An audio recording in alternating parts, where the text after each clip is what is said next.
Hello guys. The problem that we are looking now is on longest consecutive sequence. Let's go through the question. Given an unsorted array of integers, find the length of the longest consecutive element sequence. Okay, the question is little ambiguous and not very clear. And yeah, let's see the input and outputs. So here the input is a sequence 100, 200, 132 and output is 4, which is length of the longest consecutive sequence. And the explanation is there is 1, after 1 there is 2, 2, 3, and after 3 there is 4. So this is the longest sequence that is possible, which is continuous. So the length is 4.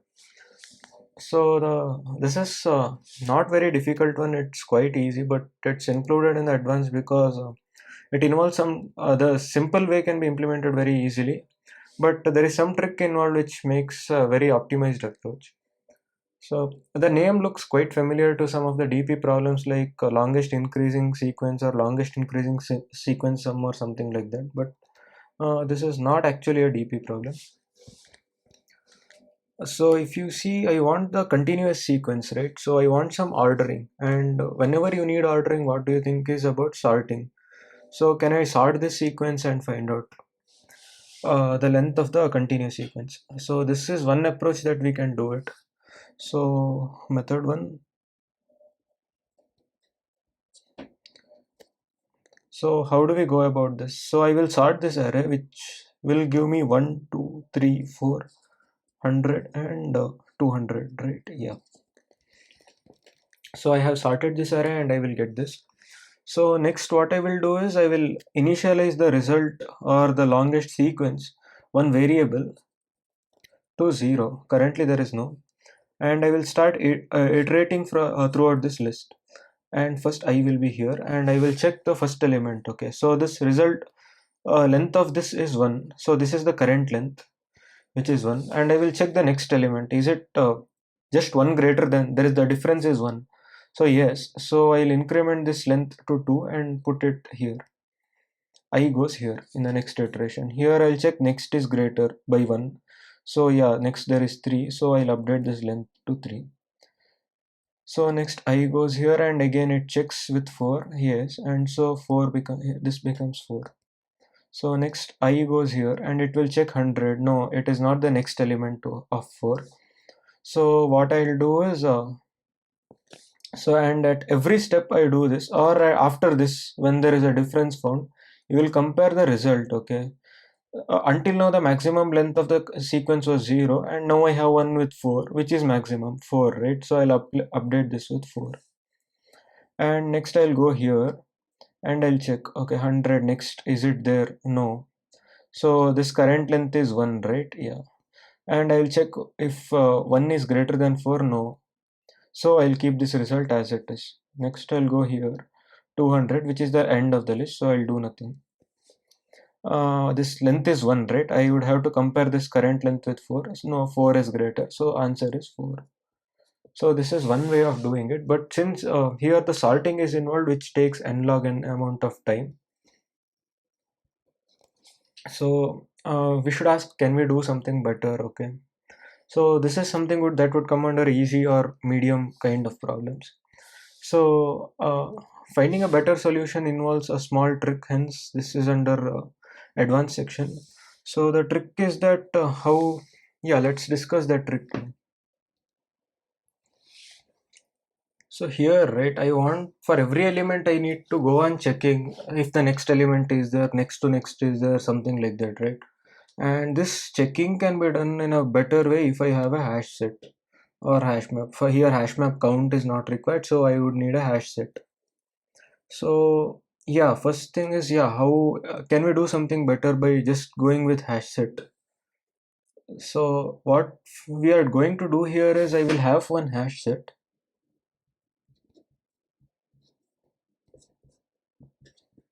So I will iterate through this array once and put all the elements into the hash set. So I put 100, 4, 200, 1, 3 and 2. This hash set I'm using just to check if the next element is there, next element is there, and so on. So now that I have this in the hash set, what I'll do is I'll just copy down the initial array.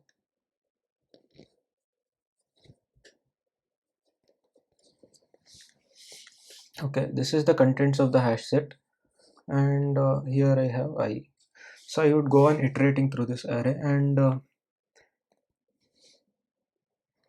I would have to go on checking if 100 is there, 101 is there, 102 is there, like that, right? So, but one problem that might occur is, say if I have 100, 101 and 102, when checking for 100, I would also check for 100, 101, 102. And again, when checking for 101, I would have to do 101, 2. Again, if this is a long sequence, and every time I would be simply doing this, right? But these are all unnecessary steps. If 100 is there, then I need not check from 101 to 102 from all these things. This because obviously this would be greater. So this would reduce a lot of computations. To do this, what I will do is, I'll go to the ith element and check if this ith element minus 1 is there in the hash set. Okay. So 99 is there? No. So 99 is not there. So this 100 is not counted for. Okay. So now what I'll do is I will have similarly as before. I will have two variables, result which is 0 and current length which is 0. And now for ith element, this I am including 100, so the length becomes 1. And 99 is not there, right? So the length is 1 and I am including 100. And I'm checking if 101 is there. It is not there, right? So what I'll do is, I'll go to the and I'll update this from 1 is greater. So here I'll put 1 and I'll go here.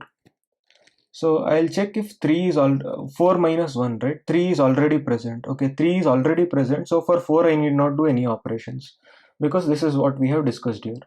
So I'll go to the next element, 200. So 199 is not there. So I have to check for this. So I'll check for 200. So this current length is 1. And I'll check if 201 is present in this hash set. It is not present. So I'll update this. So result is already 1 and this current length is not greater, so I won't do anything. Next I'll go for this element I.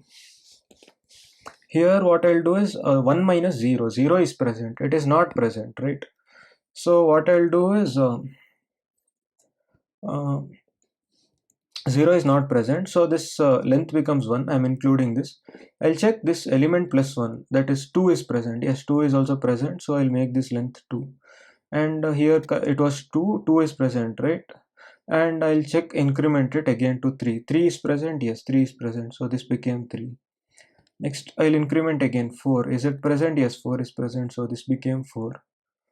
And next, again, I incremented 5. 5 is present? No, it's not present, right? So I'll check this current length is 4 and the result is 1, which is smaller. So I have to update this with 4. And next, I'll go to the next element 3.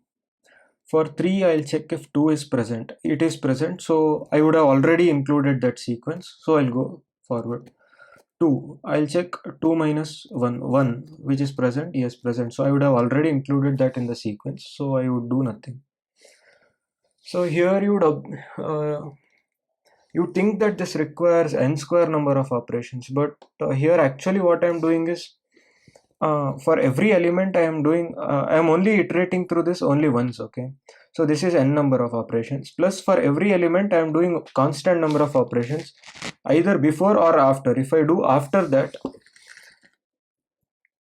then some maybe it goes 1 2 3 4, but for 2 3 4 I won't be doing any operations, so it will be a constant time. It won't be n squared or something. So hence this would give an optimized performance, and this involves some small tricks.